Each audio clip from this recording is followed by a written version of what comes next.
Okay, we'll move on with offensive coordinator Matt Lubick. Um, First question for Coach is from Brian Christopherson, Nebraska 24/7. Hey, Coach. Thanks for doing this. With the new guys who just arrived in the last couple months, like Omar Manning and some of those guys, what's the biggest thing you are stressing in them as a coach with limited time here before an opener? What are you trying to get across to those guys? What are the main points you want them to embrace? Sure. The biggest thing, it sounds kind of simple, is just to do your best. I think guys come in here and they feel a pressure to perform. They put it on themselves, and you can't learn the whole playbook in a day. And we talk about just daily improvement and really focusing on that. When you're a young guy or brand new to the system, you're going to make mistakes, and mistakes are actually a good thing. That's how you learn. And so getting guys to kind of play through that, learn from their mistakes, and just compete on a daily basis. There's so much attention on Omar. How have you seen him handle things since he's got there and pick things up? Sure. I mean, he's done some good things like all our young guys. He's battled a little bit with some nagging injuries, which has slowed him down. We've had a few of those, but his attitude's been good, and he competes. Thanks. Next question, Sam McEwen, Omaha World Herald. Go ahead, Sam. Matt, some of this predates your arrival, but there was a lot of commentary, both from Coach Frost and others, that Nebraska had to get better around Adrian Martinez last year in order for the offense to sort of maximize who it was going to be. You coordinate the whole thing. I know you're specifically the wide receivers coach, and I'll ask you about that in a second. But in coordinating the whole thing, how much better do you feel like you guys have gotten since the pandemic started, since March, and where else do you guys need to go in order to get better around the quarterback and make his job easier? Sure. Great question. The first part of your question, as far as Adrian taking a lot of blame last year or putting pressure on himself, I wasn't here, but I think that always happens to quarterbacks in general. Is when things are going good, sometimes they get too much credit. When things are going bad, they take too much blame, and everyone sees what the quarterback does, but it is. When we watch cut-ups of last year's season, it's the people around him. It's the line with protections, be able to run the football to take pressure off him in the passing game. It's the receivers getting open. It's the running backs blocking. It was a combination of things, and Adrian did some great things last year, and like everybody, he could have played better. And the same that goes with our whole offense. I've been really happy, really, with all our quarterbacks, the way they've progressed since we've been here, and taking advantage of this crazy times when, back in when the whole country shut down, those guys kept learning. They were on Zoom calls. They kept learning. They were hungry. They were throwing on their own.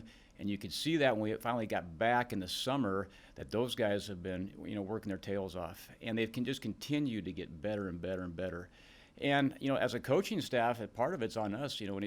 If Adrian performs well, we got to help him do that by putting him in good situations, by making the read simple, easy, and clear. And that's been one of our big goals as coaches, to make it as easy as we can, not just for him, but for our offense. One thing you do as an offense to try to get better is you look back in the last season and what did we do well? Well, you continue to do that, and maybe do it a little bit differently. And then if there's something you didn't do well, ask why. We always put the first thing on us. Did we coach it well enough? Did we rep it well enough? Is it even worth doing? And then the third thing is you actually look at other teams and do a lot of self-scout and studying and seeing if there's something out there that can enhance your system that fits, let's use it. And so it's kind of a combination of things, and it starts with us, and then getting our players to fall in line with it.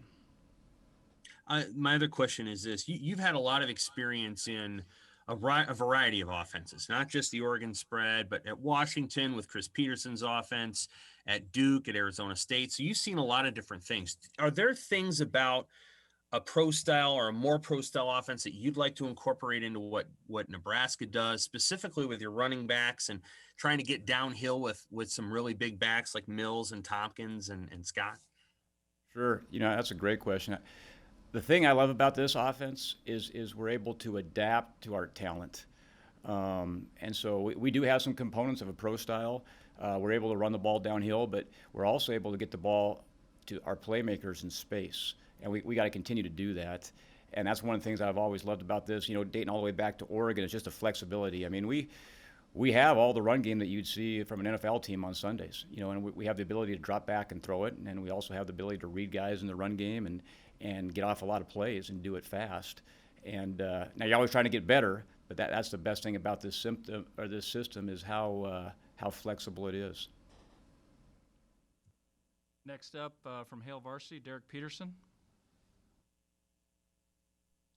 Hey, Matt, you guys are about 20 days out from the start of your season, and just in terms of chemistry and familiarity between your quarterbacks and your wide receivers, where are you at in relation to where you would normally like to be this close to a season?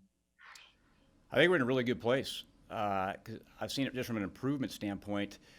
Our guys have taken advantage of the time. They threw a lot on their own when they could. I think the guys have done a lot of stuff with this pandemic off the field and bonded in that way. And I think we're on the same page. Now it's more of a matter, because we haven't been able to go to pads until just now. And so it's getting that same timing that we've had without pads with pads, and getting crisp with blocking and tackling and throwing in pads. And that just starts right now. But I really have, we've installed our offense. Now we're reinstalling our offense. So I feel we're in a good place. I know we missed spring ball like a lot of other college football teams did, but the pandemic, I mean, our guys handled it great, with extra opportunity to do things on their own. Follow up for you, with Greg Austin having the run game coordinator title, how do you guys kind of play off each other, and what's that working relationship like? Sure. Well, first off, he's an unbelievable coach, one of the best I've been around. It's just, I think not just Greg, but with all our coaches, there isn't like, hey, this guy's totally responsible for this guy's totally responsible for this. It's like we're all in this together, and we all bounce ideas off each other constantly on a daily basis. But he's an amazing guy to work with, has a lot of experience in the system. I love his personality and I love him as a person, but the way he gets his players to play hard and buy into the system, it's as good as it gets. I mean, he's one of the best in the business. Lincoln Journal-Star, Parker Gabriel. Hey, Matt, we heard Jack Stoll say a few minutes ago that Alante Brown, when he plays at full speed, that he's really tough to stop. What have you seen from him for being a true freshman, and what kind of impression has he specifically, made on you in the time that you've got to spend together? Sure. I think his attitude and how hungry he is to get better has definitely impressed the coaches, but his teammates. He always stays after and, catches balls. He's done a ton of work in the summertime just to learn the offense. So he's a brand new guy that's not just new to Nebraska. He hadn't played receiver before. So everything's new to him: technique, scheme, plays, terminology. And to actually have a chance to play when you're in that position, you have to put a lot of time in on your own, and he did that. And just his attitude and his nonstop wanting to get better is going to make him a really good player. Not to mention he has a ton of talent. KETV, Andy Kendi. Hey, Matt, I was just curious, what is the level of separation between your quarterbacks, between Adrian and Luke, and how much pressure has Luke put on Adrian so far? Well, I think it's, to answer your question, they're both playing at a high level. And, I don't know if I look at it as pressure. I think they're both making each other better. We feel good about both guys right now. We really do. And as a matter of fact, with Masker and Logan, our freshmen, playing really well too, we feel like we've got great depth at that position. But they've both improved a ton, just the understanding of what we're trying to teach them since I've been here. And their attitude's been great.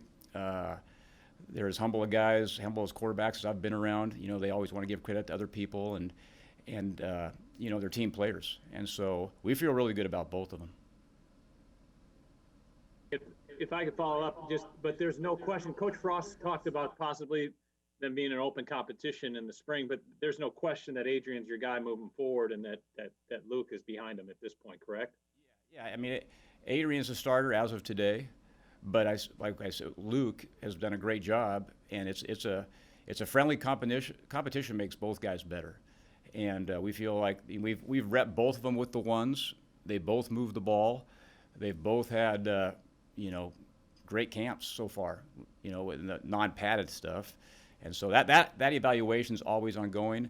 But Adrian's improved, and he's going to be a better football player this year. Aaron Sorensen, Hale Varsity. Hey, Coach. Just knowing that you won't have fans in the stands, both home and away, what are some of the challenges that the offense faces adjusting to that? And how do you prepare them for that, both in your game plan, but also just getting them ready to go out there knowing they won't have a crowd? Yeah, great question. From an offensive standpoint, game mechanics, it probably helps us because in offense, you want to think, you like to communicate pre-snap, so it helps us in a way. Where it kind of hurts the whole team in general sometimes is your energy. We're so lucky here. We've got the best fan base in college football, and when our crowd's going nuts, our players feed off that, and it gives you energy. And we have a tremendous home field advantage, so that's a definite downside. How we're preparing for it is we're actually practicing like that. We're practicing in the stadium, when it's empty, getting our guys used to what it's going to feel like. And so, the biggest thing that we're trying to do is create our own energy, and you do that by executing and making plays. But yeah, we're going to miss the Nebraska fans yelling and screaming for us. Kevin Suits, Channel 1011. Hi, Matt. 2020 has been crazy for about everybody, but for you, new job, new location, new home. How have you personally managed just the transition and then dealing with everything that's happened here this year? Yeah, like you said, it's been crazy on everybody. I think you just you make the best of the situation. I've been fortunate here that I'm around good people every day, and so that's been really good. The isolation for me, I'm a single guy, so it's like I thrive on being around my coaches and our team, and they make it. I think that's what everyone wants. Everyone misses in these times is being around good people. The hard part for me is just I'm very close to my family back in Colorado, not being able to see my parents, because just the quarantine, they're at a risk age, and so just dealing with that. But I talk to them every day on the phone, and I think all our players do. I think they feel really supported by one another, and the same goes for the coaches. Got time for two or three more here with Coach. Mitch Sherman, The Athletic. Hey, Matt. I know you had a chance last year to watch this offense, and I'm sure have studied it more through the offseason. Interested in your perspective on the offensive line and how you saw those guys come together from being a young group at the beginning of last season to where they were at in the offseason, and what your observations have been this fall as they've started to put the pads on. Yeah, I think they're a strength of our football team. We've got some proven players there. We've got great depth there, and as an offense, we want to be balanced. We want to be able to throw the balls where they got to pass protect, and we also want to be able to run the ball in the perimeter, and be able to run the ball downhill. And they've done it all at this camp, and so I've been really pleased with them, and I think they're the strength of our offense. Lincoln Journal-Star, Steve Sipple. Hi, Coach. You've seen Juergens now in practice, the center. I assume his explosion is evident to you. How can that help your offense? Well, yeah, it's a great point. He's very explosive. He used to be a tight end, so tremendous athlete at center. In a lot of ways, you want an athletic center because he has to make a ton of adjustments. We feel like we can pull him. He's really good at getting off combo blocks to the next level. And he's also very smart. Center, besides the quarterback, is the one position that makes all the checks in our offense. And you get really good with that with experience. And so last year was his first year being center. He's going to be a ton better there just from the mental standpoint. And I think we'll all see that when football starts happening. Thank you. And last one for Coach Lubick, Sean Callahan, Husker Online. Hey, Coach, I'm just curious, how do you manage this fall camp? And normally you get to have a lot of live work, a lot of live scrimmages, or 3 weeks away. from your opener against Ohio State. How do you find the right blend of to the ground tackling and live scrimmage work over these next 3 weeks? Sure. Great question. You know, we talk about that as a coaching staff every day. We feel really good where we're at right now as far as just mentally. You know, installed our whole offense, guys getting on the same page. But now we're in pads, and the biggest thing in pads is we got to stay healthy. We got to stay healthy, but we also got to become better blockers, better tacklers, and be able to execute in pads. Coach Frost does a tremendous job on kind of balancing that. You know, each day we talk about, hey, are we hitting here too much? Are we not hitting enough? And it's kind of a work in progress, daily gauge. But right now, the fact that we're going in pads, we got to get crisp, because at the end of the day, football's about blocking and tackling, and you can only do so much when you're not in pads. You can get a ton of mental stuff done when you're not in pads, but now it's balancing that and staying healthy. And to answer your question, we talk about it every day. I don't know if there's a perfect answer. Knock on wood, we're very healthy right now, and I think we've done a great job. And our guys, it's a tribute to our guys, because we've been able to practice in non-pads as close as you can to go in contact with non-pads. And to do that, both sides of the ball got to protect each other, because you can go full speed and tag off and still practice the proper tackle angles, standing the guy up, and you still want to be competitive, but you got to do that when you protect your teammates. And so that's a big part of it too, is, hey, we want to win games, and we want to be competitive. And we talk about this all the time too, as far as competing. You know, our offense and defense are competing against each other. We haven't started putting in our game plan stuff yet. The harder our offense competes, the better it makes our defense, and vice versa. So we look at it this way: we're not competing against each other; we're competing for each other, and they've really bought into that. And so we're going to keep on doing that. We're going to definitely mix in some live stuff, because our first game will be a test. We're looking forward to, and there's no warm-ups, and I think everyone's dealing with that. And so we got to have the right amount of scrimmage reps, the right amount of game situations, not just tackling, but specific situations, third and short, red zone, clutch, 4-minute backed up. Those are all the things that we're thinking about that could happen in a game that we talk about every day, and we keep working on. All right, thank you, Coach. We'll get the other two assistants in here shortly. Thanks, guys.